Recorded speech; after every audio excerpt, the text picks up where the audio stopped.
Hello everyone, welcome to my channel Rehan's world. আশা করি সবাই তোমরা ভালো আছো। আমি সকালবেলা উঠে আমার রোজকার রুটিনের মধ্যে কী কী কাজ করে থাকি তার একটুখানি ঝলক তোমাদেরকে দেখাই। আমি সকালবেলা উঠে ঘরদোর পরিষ্কার করে শুরু করে দিই। টুকটাক কিছু কাজ থাকে ঘরে, সেগুলো কমপ্লিট করার চেষ্টা করি। তারপরে আস্তে আস্তে রান্নাঘরের দিকে যাই। আজকে আমি দেখাবো আমি পিতাম্বরী দিয়ে কী করে ঠাকুরের বাসন খুব সুন্দর চকচক করে মেজে দিতে পারি খুব সহজেই। এতে তোমাদের তেঁতুল নেওয়ার ঝামেলা থাকবে না, বা লেবু দিয়ে অনেকে করো, সেগুলো কোনো ঝামেলা থাকবে না। খুব সহজেই পিতাম্বরী দিয়ে খুব কম দামে পিতলের ঠাকুরের বাসন চকচক করে নেওয়া যায়। দেখো আমি বাসন পরিষ্কার করে নিয়েছি, কত সুন্দর পরিষ্কার হয়েছে বাসন, দেখলেই বুঝতে পারবে।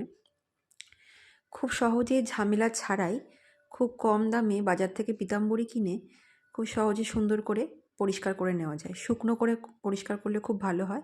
এরপর দেখো আমি একটা লাল কাপড় নিয়ে শুকনো কাপড় দিয়ে বাসনগুলোকে ভালো করে মুছে নিচ্ছি, যাতে কোনো জলের দাগ না থাকে।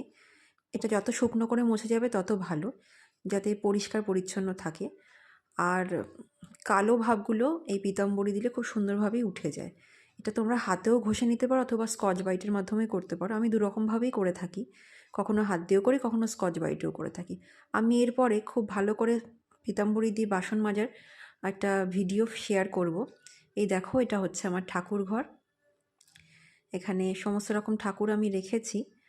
আমি আমার নেক্সট ভিডিওতে আমার ভালো করে ঠাকুর ঘরের সমস্ত কিছু ছবি ভালো করে শেয়ার করব। এখন দেখে নাও,